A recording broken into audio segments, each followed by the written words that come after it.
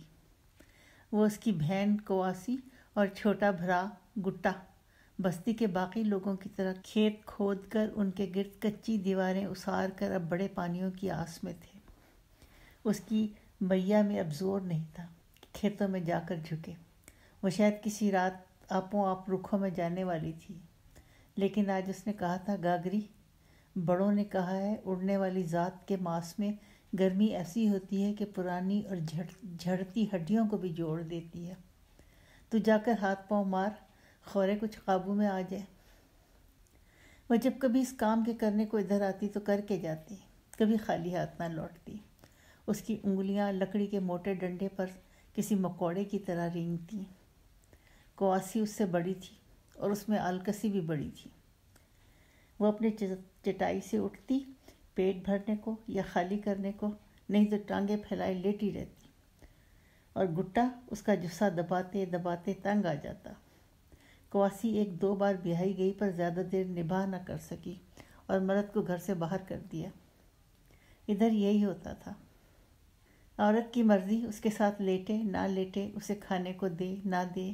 کواسی کی آلکس سے تنگ آ کر اب مرد اس کے پاس سے گزرتے بھی نہیں تھے کہ کوئی کام کہہ دے گی۔ اب وہ چٹائی پر پاسے پلٹتی گھر میں رہتی۔ میاں کو پیاس لگتی تو اٹھ کر پانی نہ دیتی، خود بھی بھوکی پیاسی پڑی رہتی۔ گٹا گاگری آتے تو ان دونوں کا کچھ بندوبست کرتے، اور اب وہ بستی والوں کے تالو کے لیے اور میاں کی پرانی ہڈیوں کے لیے گھٹنوں میں سر چھپائے، کان لگائے سنتی تھی۔ وہ خود تو خالی نہیں تھی، اس میں بیج پڑا، پھوٹا اور پھر ختم ہو گیا۔ اور کس کا بیج؟ وہی جس کے اندر بس شک ہی شک ہے، جس میں آلکس تو ہے پر اس کے سر میں رت یوں دوڑتی ہے کہ اس کی بات سب سے الگ ہوتی ہے۔ نہ وہ کھیت پر جائے نہ کوئی اور کام کرے، جیوا تو بس باتیں کرتا جائے، سوجھ بوجھ کی اور اچھمبے کی باتیں۔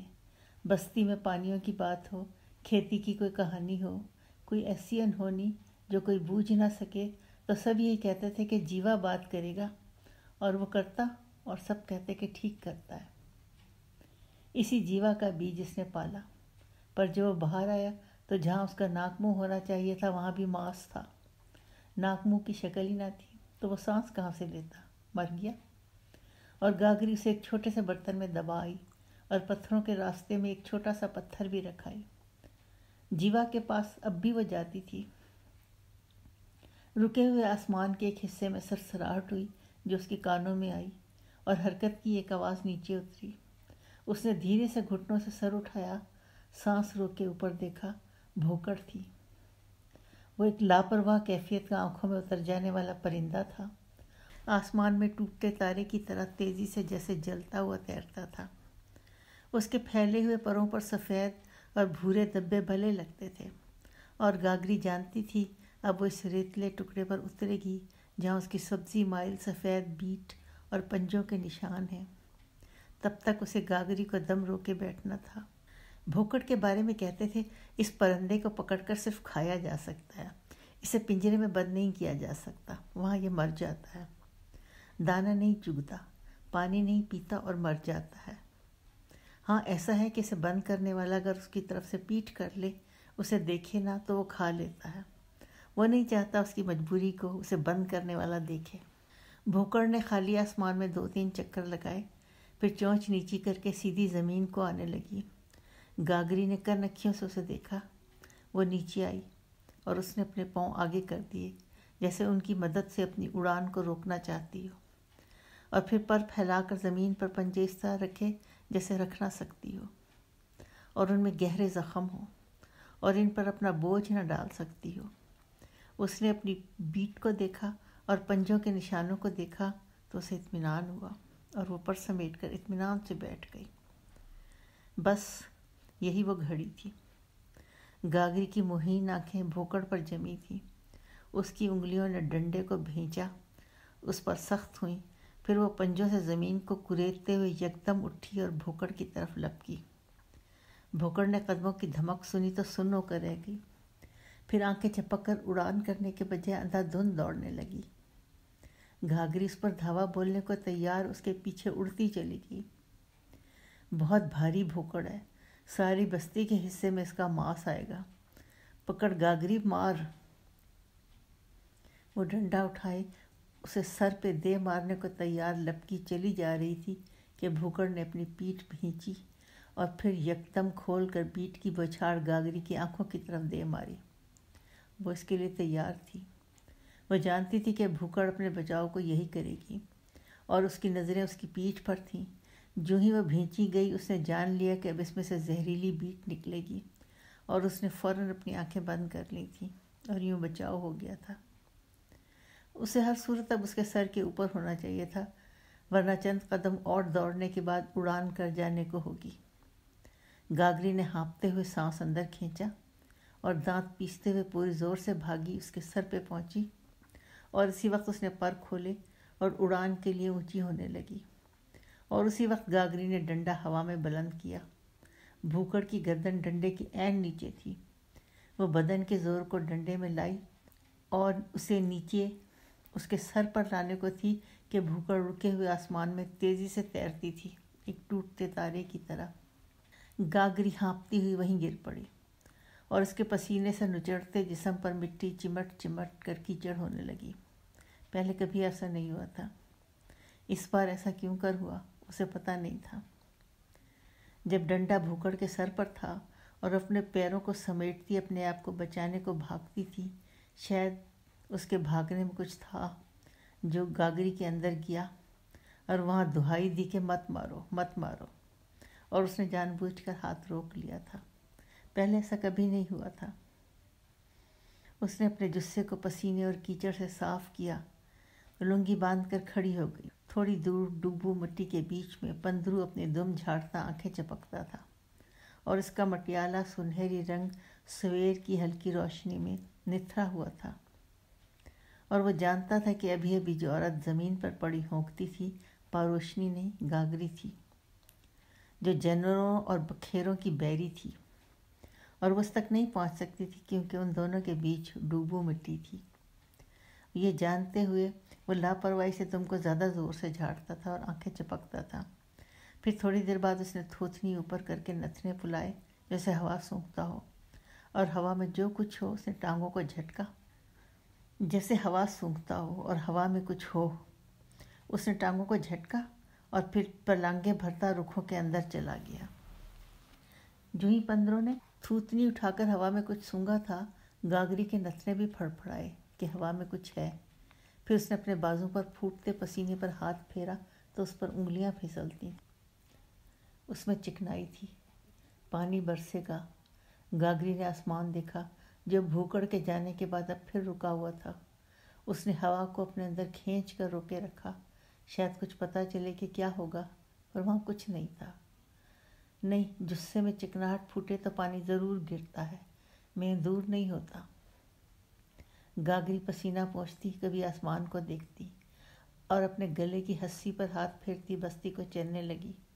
اس کے ڈنڈے کا بھار بہت ہو رہا تھا، پر وہ اسے اٹھائے ہوئے تھی، ایسے کہ اس کے بغیر جیسے وہ پوری نہ ہو۔ اس کی انگلیاں اس کی گولائی پر تنگ ہوتی تھیں، پھیلتی تھیں، پھر تنگ ہوتی تھیں، اور گاگری کی آنکھیں ان کے ساتھ بند ہوتی جاتی تھیں، اور وہ اس کے بوجھ کو اٹھائے اس کی گولائی محسوس کرتی ہانپتی چلتی تھی۔ اس کے ایک طرف رتے ٹبے تھے جن پر پھوگ اور لانا کی جھاڑیاں پھیلی ہوئی تھیں۔ یہ ٹیلے صداؤں میں رہتے تھے جہاں وہ اب تھے، وہاں سے کہیں نہیں جاتے تھے۔ اور دوسری طرف ککے ٹبے تھے جن پر کچھ نہ اگتا تھا، کیونکہ یہ اگنے یا پھوٹنے سے پہلے ادھر ادھر جگہ بدلتے رہتے تھے، بھکشو ٹیلی کی طرح۔ ان ٹبوں میں کہیں کہیں پرم ڈنڈی، کترن، گورکھ پان اور چھپری وغیرہ کی بوٹیاں نظر آتی تھیں۔ چھپری کی سفید مائل سبز بوٹی کا بیج ناک میں پہننے والے پوپے کی شکل کا ہوتا ہے، اور اپنے اندر اتنی گری اور زور رکھتا ہے کہ مرد اسے کھا کر سو نہیں سکتا۔ گاگری نے اپنے ڈنڈے پر گرفت مضبوط کی اور چھپری کی بوٹی کو دیکھ دیکھ کر مسکرائی اور چلتی رہی۔ اس کے منہ میں پیاس خشک ہونے لگی۔ وہ کترن بوٹی کے پاس رکی اور اس کے نیچے زمین کھود کر اس کی ایک جڑ نکال لی۔ جڑ کو صاف کر کے اس نے اسے منہ میں رکھا تو جیسے پیاس کم ہونے لگی، اور وہ اسے چباتی چلتی رہی۔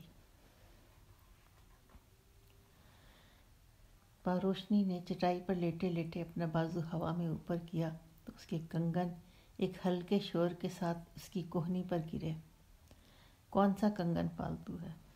پاروشنی نے ہاتھ سے پوچھا اور اس کی آنکھیں پھیل گئیں۔ وہاں پسینے میں چکناہٹ کا شبہ تھا۔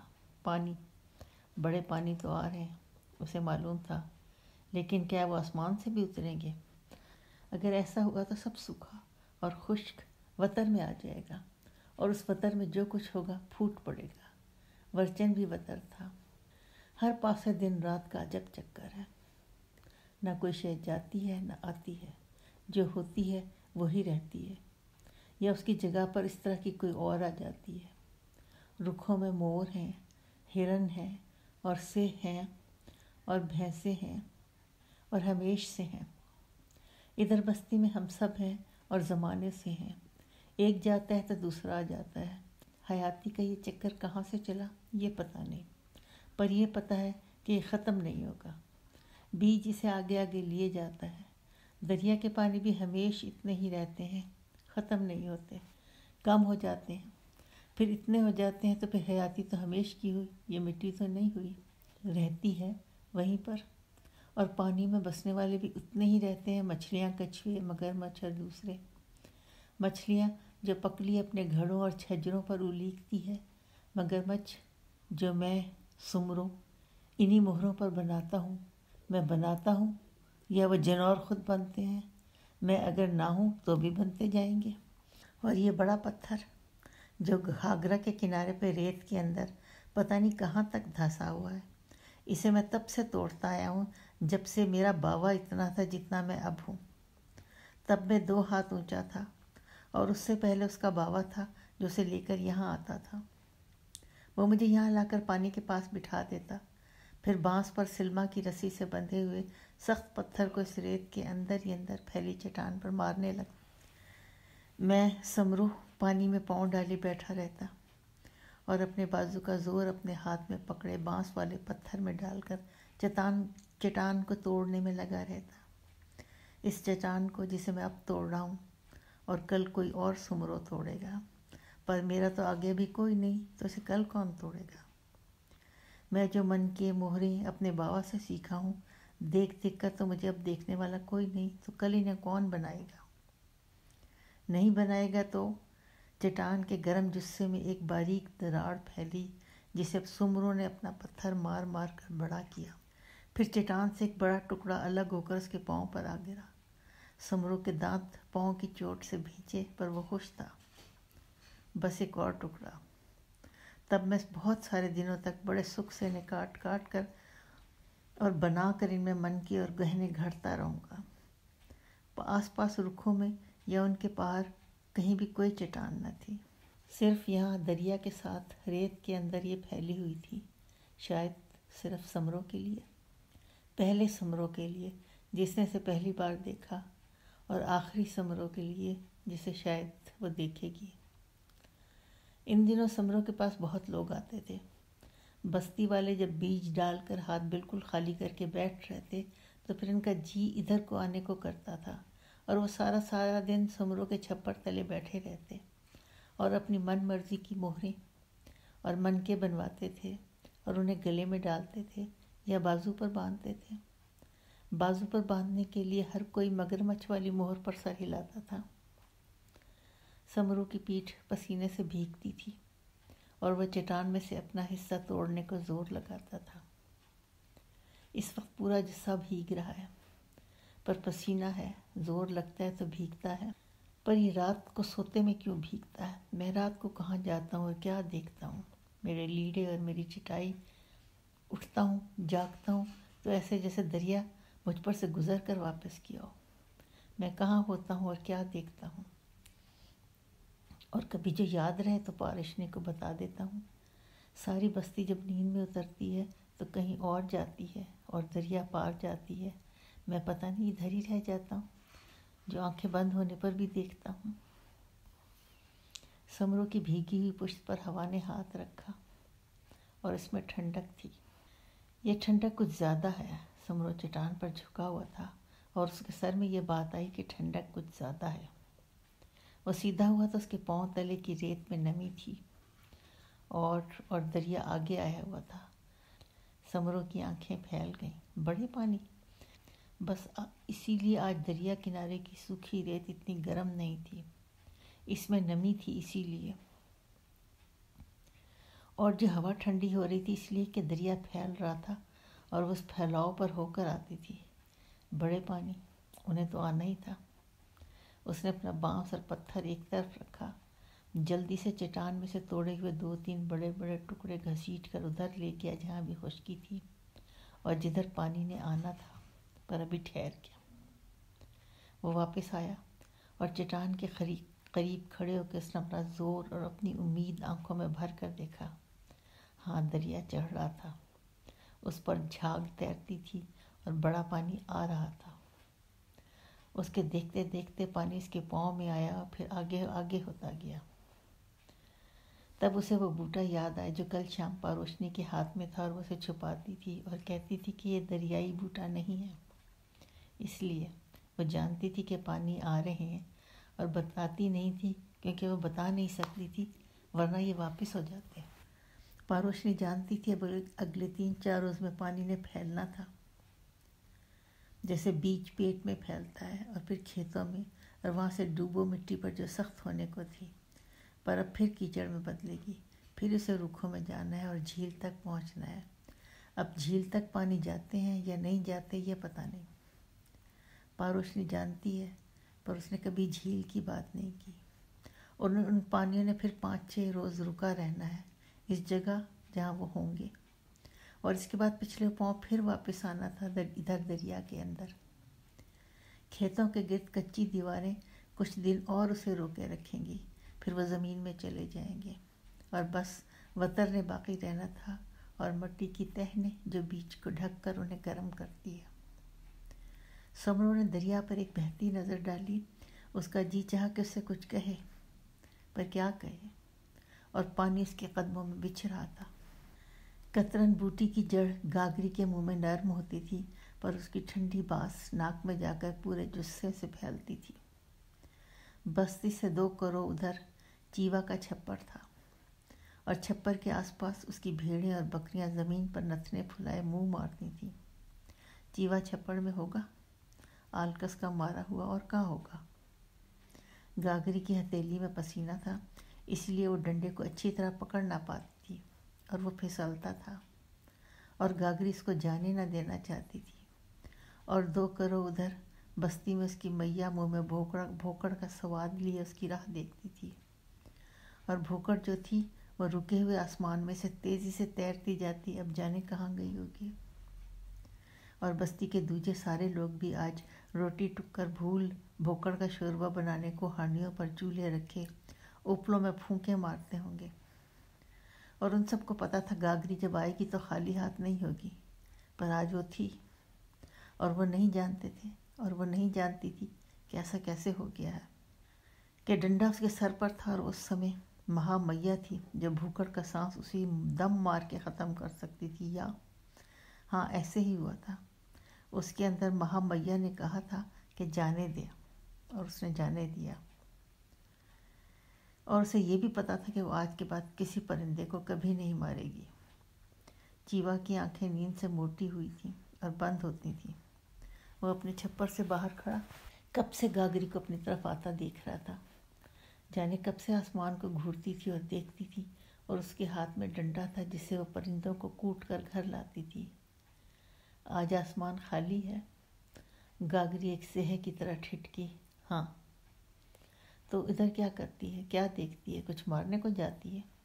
نہیں، گاگری نے جیوا کو دیکھا جس کی آنکھیں نیند سے موٹی ہوتی تھیں اور بند ہوتی تھیں، اور گاگری کی آنکھوں میں بھی کچھ ایسے ہی ہوا۔ میں گئی تھی پر آ گئی ہوں۔ خالی ہاتھ؟ گاگری پھر ٹھٹکی جیسے جنگلی بلے کے دانت اس کی سانس کی نالی میں گڑ گئے ہوں، اور چیوا نے جانا گاگری آج وہ نہیں جو پہلی تھی، اس لیے وہ چپ رہا، اور وہ بھی چپ رہی، اور پھر وہ آسمان کو دیکھتی رہی، اور دیکھ کر نظریں جھکا کر کہنے لگی، چیوا تو جانتا ہے کہ میں نے بہت ساری بھوکڑیں ماری ہیں، پر ان سب کا مجھے کچھ پکا پتہ نہیں ہوتا تھا کہ میں ان کو مار لوں گی یا نہیں۔ یہی ہوتا تھا کہ بس وہ قریب ہے، اب اگر ڈنڈا دے ماروں تو شاید لگ جائے۔ پر آج یہ ہوا کہ جس طرح میں جانتی ہوں کہ ہم سب کو اور مجھ کو بھی ایک روز یم کے کتے لے جائیں گے، اور یہ خالی پنڈا برتن میں بند مٹی میں دبے گا، تو بس اسی طرح میں یہ بھی جانتی تھی کہ ڈنڈا اس کے سر پر ہے، اگر میں ماروں تو وہ مرے گی، ضرور مرے گی، اور اس کے پروں میں بھی موت کا خوف تھا۔ وہ اس طرح انہیں پھلاتی بھاگتی تھی، تو میں نے اسے نہیں مارا۔ گاگری سروٹ کے چھت والے چھپر کے اندر چلی گئی اور لیٹ گئی۔ جون سا جنور بوجھ اٹھاتا جائے، سہارتا جائے، بس سبھی اسی پر بوجھ ڈالتے ہیں۔ کواسی، میاں اور گٹا اپنے اپنے بوجھ مجھ پر لاتے ہیں۔ چل گاگری چل، اور گاگری سر جھکائے چلتی رہتی ہے۔ چیوا، اس گھاگرا کنارے اور بستیاں بھی تو ہوں گی؟ ہاں، میں چھوٹا تھا تو بھیڑوں کے پیچھے پیچھے گیا تھا اور گم ہو گیا تھا، تب میں نے ایک اور بستی دیکھی تھی، اور اس بستی سے پرے؟ تجھے کیا کہ اس بستی سے پرے کوئی اور بستی ہے کہ نہیں؟ مجھے کیا، تجھے کیا؟ جیوا، یہ سارا کھیل گھاگرا کے کنارے پر ہی ہے یا کہیں اور بھی ہے؟ کہاں ہے؟ اور کہیں ہوگا تو صحیح۔ نہیں، ادھر مجھے اچھا لگتا ہے، تو اب یہیں رہ اونچی، یہ کھیل تو بہت جگہ ہو رہا ہے، ادھر سپت سندھو کی طرف، وہاں شندوری ہے، سندھو ہے، پاروشنی ہے، پاروشنی ندی ہے، ادھر ہری یوپیا کے پاس، جہاں جہاں ندیاں ہیں وہاں وہاں ہم جیسے لوگ ہیں جو زمین کھود کر بیج ڈالتے ہیں اور پانی کی اڈیک میں بیٹھے رہتے ہیں، اور ساری حیاتی یہی کرتے رہتے ہیں، پھر اس برتن میں جو ان کی اڈیک میں ہوتا ہے جا گرتے ہیں۔ سارا پانی کا کھیل ہے۔ مہا میاں بھی پانی بنا ہری نہیں ہوتی، اور جہاں پانی نہیں ہوتا وہاں تو بس کچھ نہیں ہوتا، یم کے کتے ہوتے ہیں، یہ زمین کے اندر رینگنے والے مکوڑے، کرلے اور ڈنک بچھو۔ پانی بغیر کیا ہوگا؟ چھپر کے اندر یہاں وہاں جہاں دھوپ کی کرنیں آتی تھیں وہ مدھم ہوئیں۔ پھر تھوڑی دیر بعد ہولے ہولے بادل بولنے لگے، جیسے دریا کے بہاؤ پر کان لگاؤ تو وہ بولتا ہے۔ ڈوبو مٹی پہ کھڑے ایک چتکبرے ہرن نے تھوتنی ہوا میں اٹھا کر جیسے سونگھا تھا تو میں جان گئی تھی، اور جیسے میرے پنڈے میں سے چکناہٹ نکلتی تھی تو میں جان گئی تھی کہ پانی آئیں گے، برسیں گے۔ ہاں، پانی بغیر تو کچھ نہیں ہو سکتا۔ میں بھی اگر اندر سے سوکھ جاؤں تو پھر کیا کرے؟ کچھ بھی نہیں، کچھ بھی نہیں۔ بادل ہولے ہولے بولتا ہوا جیسے یکدم چھپر کے اندر آ کر گرجنے لگا۔ باہر پانی برس رہا تھا، بس ہر طرف پانی ہی پانی۔ میرے اندر، چھپر کے باہر، میرے ماتھے پر بوندیں گرتی ہیں۔ چیوا، پتہ ہے میں نے بھوکڑ کو کیوں نہیں مارا؟ گاگری اسے دھکیل کر اٹھ کھڑی ہوئی۔ جب ڈنڈا اس کے سر پر تھا اور اس کے پروں میں بھی موت کا خوف تھا، اس طرح انہیں پھلاتی میرے آگے آگے بھاگ رہی تھی، تب میں اسے مارنے لگی تو مجھے میرا ساپن دکھائی دی، جیسے وہ اپنے ہاتھ پاؤں پہ میرے گھر میں بھاگتا پھرتا تھا۔ جب میں اس کے پیچھے جاتی تو وہ کلکاریاں مارتا آگے آگے بھاگتا تھا۔ میں اپنے اور تمہارے ساپن کو ڈنڈے سے کیسے مارتی؟ کیوں چیوا؟ بار میں دھاروں دھار برس رہا تھا اور بڑے پانی دریا سے نکل کر کھیتوں میں پھیلتے تھے، اور یہی پانی چیوا کے چھپر میں بھی دبے پاؤں داخل ہوئے جہاں گاگری بھیگتی تھی، اور شاید سب سے زیادہ پانی اس کی آنکھوں میں تھے جو ان سے ڈوب رہی تھیں۔ چھپر کی چھت برستا پانی چوس رہی تھی اور سروٹ کا سنہرا رنگ نیم سیاہ ہو کر ہولے ہولے پھیل رہا تھا۔ پاروشنی کی آنکھیں چھپڑ کے اس حصے کو تکتی تھی جو گیلا ہو کر اب ٹپکنے کو تھا۔ وہ سر کے نیچے کنگنوں والا بازو رکھے اسے دیکھتی رہی اور برستے پانیوں کا شور سنتی رہی۔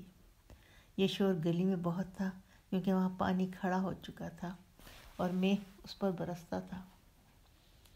یہ شور ویڑے میں بھی کم تھا کیونکہ لیپا پوتا ہوا فرش، جس میں اگرچہ چکنی مٹی تھی، پانی کو شتابی سے چوستا جاتا تھا۔ اوپر سروٹوں کی چھت پر تو وہ جیسے بے پاؤں چلتا تھا، بس ہولے ہولے اس میں گرتا اور پیاسے ہونٹوں کی طرح چوستا جاتا، اور پاروشنی اس کے نیچے لیٹی کنگنوں والے بازو پر سر رکھے اسے دیکھ رہی تھی۔ سویرے گاگری بھوکڑ مارنے کو گئی تھی اور بول کر گئی تھی کہ لاؤں گی، پر لائی نہیں۔ پہلے تو ایسا نہیں کرتی تھی، آج کدھر چلے گئی؟ پر اس کے پاس تو کوٹی ہوئی کنک کے 2 ٹوپے بھی رکھے تھے بھڑولے کے اندر، پانی اور گلاہٹ سے پرے۔ اسے کیا کہ گاگری آئی کہ نہیں، پر وہ آئی کیوں نہیں؟ چیوا کے پاس رہ گئی شاید، جس نے اسے 2 جی دیے تھے۔ ایک تو آیا اور بنا سانس چلا گیا، دوجا اس کے ویڑے میں کھیلتا رہا، پھر ایک سویر وہ نیلا ہوا پڑا تھا، اس کے سر میں چوٹ تھی جیسے کسی نے اسے ڈنڈے سے مارا ہو۔ پاروشنی کی تنگی پشت میں چٹائی دکھنے لگی تو وہ پاسا پلٹ کر اوندھی ہو گئی اور کنگنوں والا بازو سر کے بجائے گالوں کے نیچے رکھ لیا۔ اب وہ چھت کے بجائے ویڑے میں برستی بارش اور گیلی زمین کو دیکھتی تھی، اور اس کی باس اس کی چپٹی ناک میں آتی تھی۔ ادھر بڑے پانی آ جائیں اور ساتھ میں اوپر سے بھی برس پڑے تو زمین تو پچ گئی، اتنی پچ گئی کہ کہیں سے کھودتے چلے جاؤ اور جہاں تک کھودو وہاں تک نمی ہو، تب بیج کیوں نہ پھوٹے؟ اب کے سارے بیجے پھوٹ پڑیں گے، کنک، مٹری، کسمبا۔ بڑے پانی کھیتوں میں داخل ہوتے تو ساری لکائی بستی کو آ جاتی۔ اپنے ڈیرے چھوڑ کر وہ واپس اپنے چھپروں تلے آ جاتے اور پھر وہیں تب تک بیٹھے رہتے جب تک پانی ڈوبو مٹی سے پرے رکھوں کے اندر جا کر پلٹ نہ آتے اور واپس دریا میں نہ اتر جاتے۔ یا الکس اور آرام کے سمے ہوتے، نہ کوئی کھیتوں کو جاتا، نہ دریا میں اترتا۔ ڈوبی ہوئی مٹی نے یوں بھی زیادہ پانیوں میں ڈوب کر بالکل پانی ہو جاتی اور اس کے پکے راستے بھی نرم پڑ جاتے۔ ادھر کوئی نہ جاتا۔ ادھر گلیوں میں اور باہر کھیتوں کے آس پاس پانی گھٹنوں تک آ جاتا، اور جب اترتا تو پاؤں کیچڑ میں دھنستے۔ سب لوگ آلکس سے اپنے اپنے گھروں میں آنکھیں موندے ویڑوں کے چھپروں تلے لیٹے رہتے، کیونکہ اندر کوٹھریوں میں تو نرا گما ہوتا، ہوا گم اور اس میں سانس خالی خالی بڑے پانیوں کے ساتھ مہ برسنے لگتا تو پھر لوگ بالکل ہی بند ہو جاتے۔ پاروشنی سیدھی ہو کر لیٹ گئی اور چھپر کو تکنے لگی جس میں سے اب بار بار پانی ٹپکتا تھا۔ اس نے اپنا منہ کھولا، تھوڑی دیر بعد ایک بوند کو گلے میں گرتے محسوس کیا۔ ورچن جانے آتا ہے کہ نہیں، گھاگرا کس بستی اور ادھر سندھو کے ساتھ جو بڑی بستیاں ہیں ان کے درمیان تو کئی چاند چکروں کی مسافت ہوگی، اور ان کے راستے میں جانے کیا کیا تھا جو ہم نہیں جانتے۔ ہو سکتا ہے وہ راستے میں ہی کہیں رہ گیا ہو اور اب کہیں ریت میں گلتا ہو یا مٹی میں دبا مٹی ہوتا ہو، اور یہ بھی ہو سکتا ہے اس نے وہیں کسی بستی میں ٹک رہنے کا سوچ لیا ہو اور وہ گھاگرا کو بھول چکا ہو۔ وہ بھلکڑ تو تھا، ایسا ہی تھا۔ سمرو اور وہ بڑے بیلی تھے، وہ ان دونوں میں فرق نہ کر سکی۔ اس کو پکا پکا اندر سے سندیسہ نہیں آتا تھا کہ ان دونوں میں سے وہ کون ہے جو اسے چاہیے، ورچن یا سمرو، سمرو یا ورچن۔ کس کے دیکھے سے اس کا پنڈا ہولے سے تپتا ہے، کس کے دیکھے سے وہ فرق نہ کر سکی۔ یوں تو اس کی جگہ کوئی اور ہوتی تو فرق کرتی بھی نہ، دونوں کو دیکھ لیتی، دونوں اس کے گھر والے ہو جاتے، اور ایسا ہوتا چلا آیا تھا۔ پر پاروشنی فرق کرنا چاہتی تھی۔ پھر ورچن نے پوٹلی باندھ لی، وہ بیٹھ نہیں سکتا تھا۔ جیسے ساری بستی پانی کے دنوں میں گھروں میں بیٹھ جاتی ہے اور لوگ سوتے ہیں، کھاتے ہیں اور پھر سو جاتے ہیں، وہ ایسا نہیں کر سکتا تھا۔ وہ چلنا پھرنا چاہتا تھا، تبھی وہ پانی کے دنوں میں بھی باہر نکل جاتا۔ اس کے تلووں میں کھجلی تھی جو اسے چین سے بیٹھنے نہیں دیتی تھی۔ ادھر کبھی کبھار تپڑی داس آتے جو گھر نہیں بناتے اور سدا سفر میں رہتے ہیں۔ وہ اپنی چیزوں کے بدلے بستی والوں سے کنک اور منکے لیتے تھے۔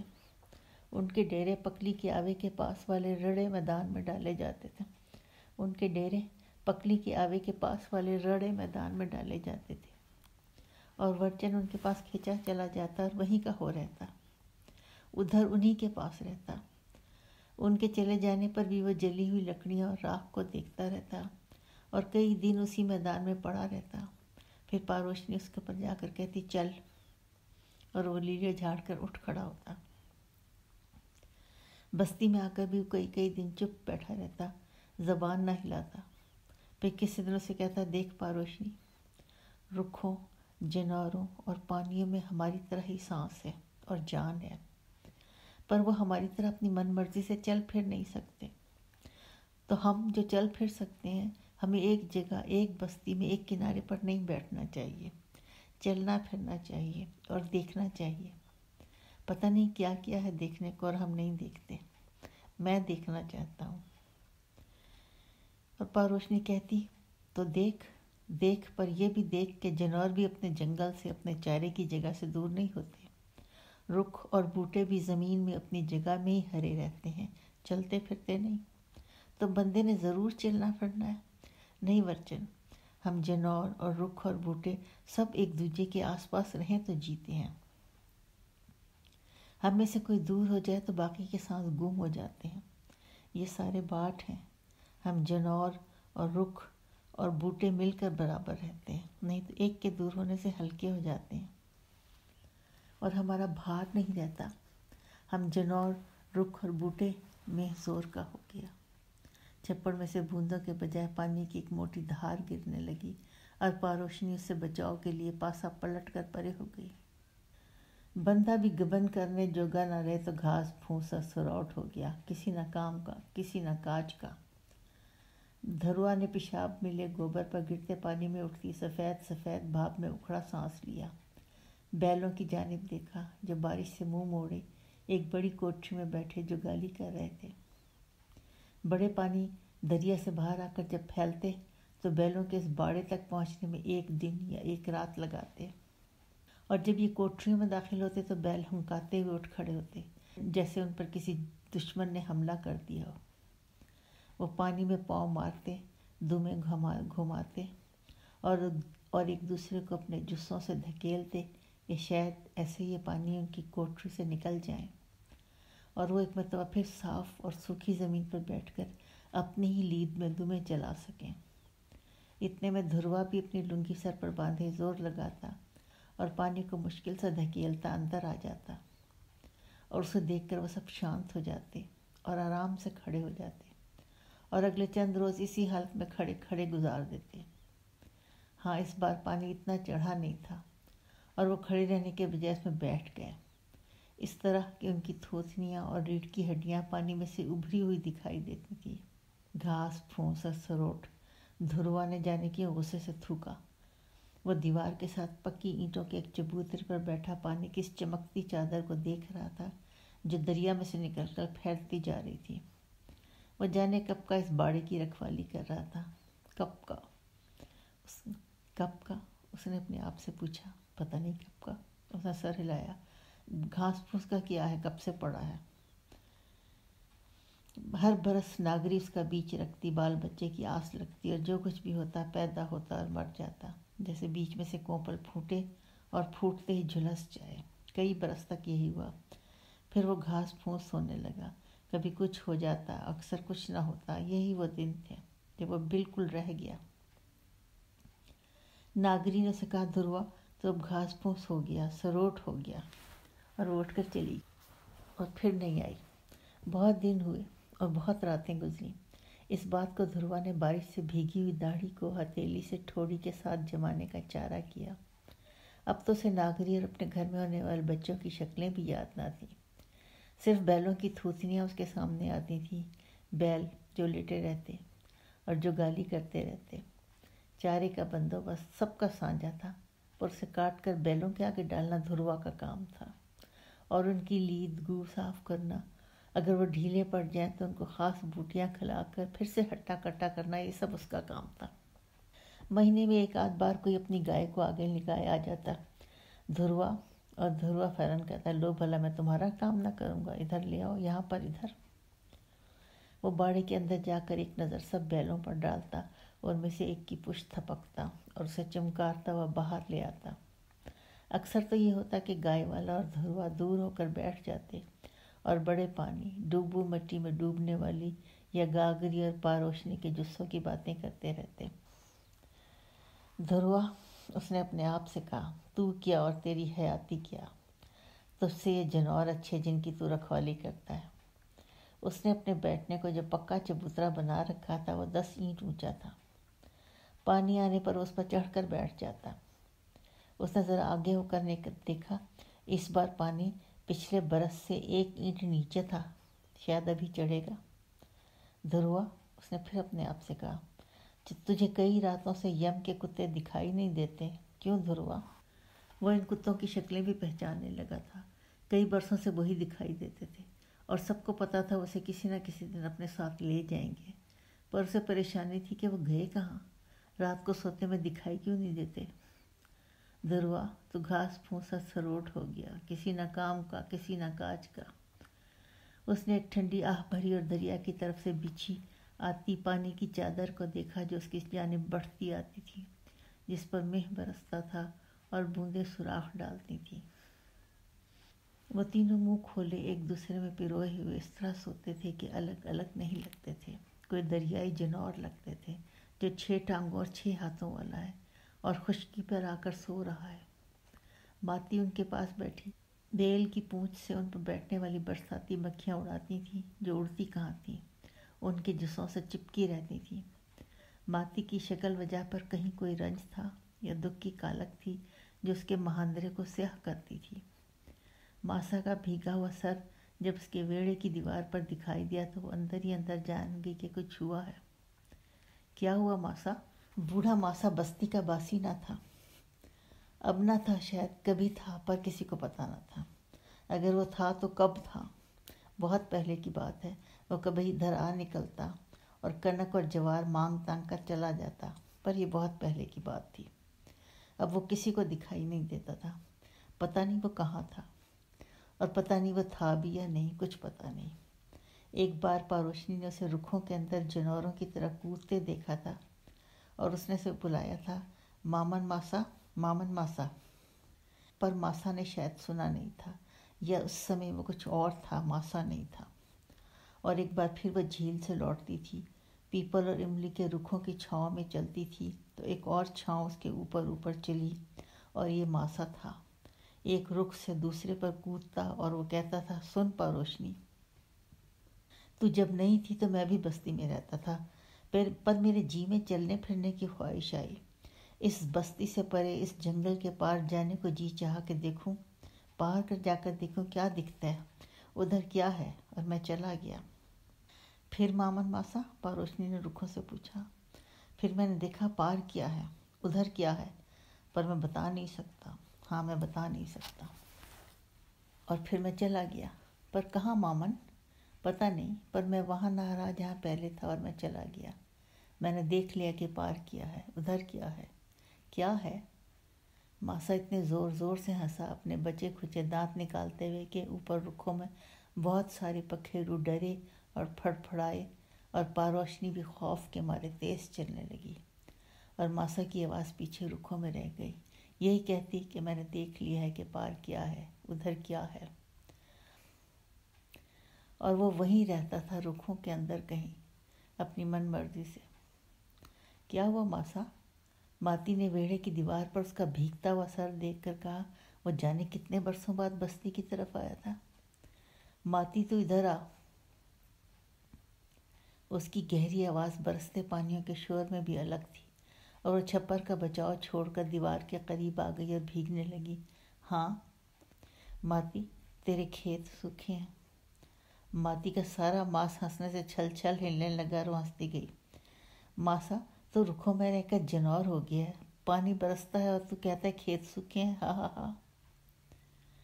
میں ادھر سے اپنے ٹھکانے سے جو نکل کر ادھر آج آیا ہوں تو نرا تجھے بتانے کو آیا ہوں، وہ اسی ٹھہری ہوئی گہری آواز میں بولا۔ اوپر کا پانی تو پڑ رہا ہے، پر وہ پانی جسے بیج پھوٹے گا، جو دریا کی مٹی کو ساتھ لاتا ہے، اور جس مٹی کی کوکھ میں زور ہے، وہ پانی نہیں پہنچا وہاں پر۔ بڑے پانی؟ ہاں، دریا کے پانی تیرے کھیتوں کے آس پاس جا کر ٹھہر گئے ہیں، اور ابھی تک وہیں ہیں، اور آج کل میں واپس چلے جائیں گے، تمہارے کھیت سوکھے رہ جائیں گے۔ ماتی کی شکل پر جو دکھ کی کالک تھی وہ اور گہری ہوئی۔ اسے بھی رات کو سوتے ہوئے شک ہوتا تھا۔ وہ کہتی، یہ کیسے ہو سکتا ہے کہ بڑے پانی آئیں اور اس کے کھیتوں میں چلے بغیر واپس ہو جائیں؟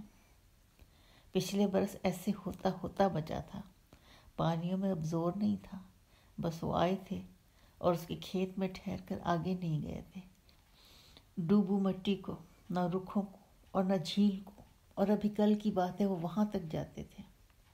ماتی نے ماسا کو دیکھا، وہ سر ہلا کر بارش میں گم ہو گیا۔